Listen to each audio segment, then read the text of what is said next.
Welcome to My Long Island TV. From Manhasset to Montauk, we have traveled our communities to bring you the following events. I'm your host, Waldo Cabrera. My Long Island TV starts now.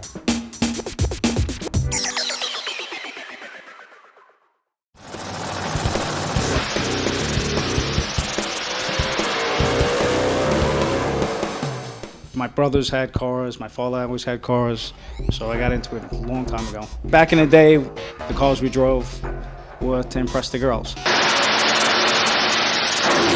The first time that I went to the track, I fell in love with drag racing. I went to Frank Hawley Drag Racing School.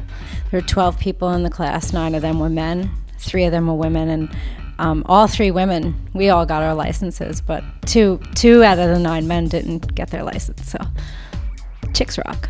The whole drag racing thing was it was a mistake. I should have never took it to the track, because it would have been much better to leave at home like normal men and women do. A lot of married men try and get away from the women, but mine decided to come to the track. And I think a lot of women are gonna hurt you for that one. Mine is a 1963 split window coupe Corvette, which is the car that I've wanted since I was 12. Didn't really know it was going to have 2,400 horsepower when I finally got the vehicle that I always wanted. That's a plus. on these, you don't change your oil every 8,000 miles. You don't bring it to the gas station to get checked. Basically, after every weekend, Dave rips the whole motor apart.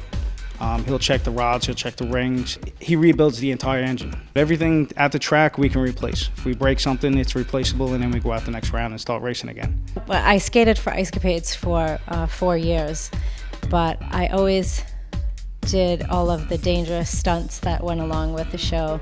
I hung by one wrist and like the girls in the circus and got spun around, or I flew on the wires like Mary Martin did in Peter Pan. So yeah, so I don't think that my dad was quite surprised when I stepped into a 240 mile an hour beast. You really don't see the person next to you. You have to just look at what you're doing and pay attention to the track in front of you, and that's it. These cars, they're too fast and they're too powerful, and they can be too out of control to be worried about what's going on next to you. You have to really focus on what's going on. I crashed this year. As it hit the wall, it rode up the wall about roughly 5 feet in the air. And, you know, the going up part wasn't so bad. It was the coming down that was the problem. Missed a couple of races. So put me out of the points chase, which I was a little disappointed about, but no injuries, so that's the biggest thing. You can see from looking at the cars, we do take pride in America's military. We are proud supporters of the Wounded Warrior Project. This is a support. Attaches to your helmet. It keeps your head from going side to side, forward and backwards. Anything like this. We also have something like this that goes underneath our fire suit. Looks like long johns. It's all fire retardant gear. The seatbelts will come over here, and then when you're in the car, you can't basically move. So your whole body is locked in. The only thing you can do is move your head about this much. Then when you want to get out, you just pull these, take your helmet right off. And the hair still looks good.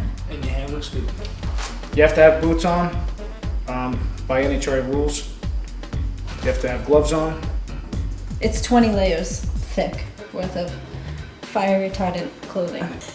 No keys in the car.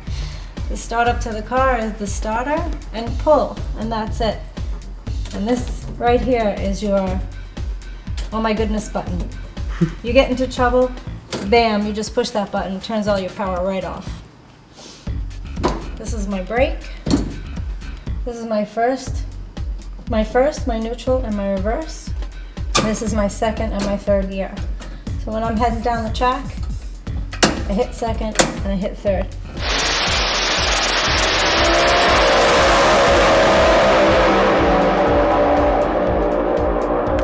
And that's my parachutes in the back.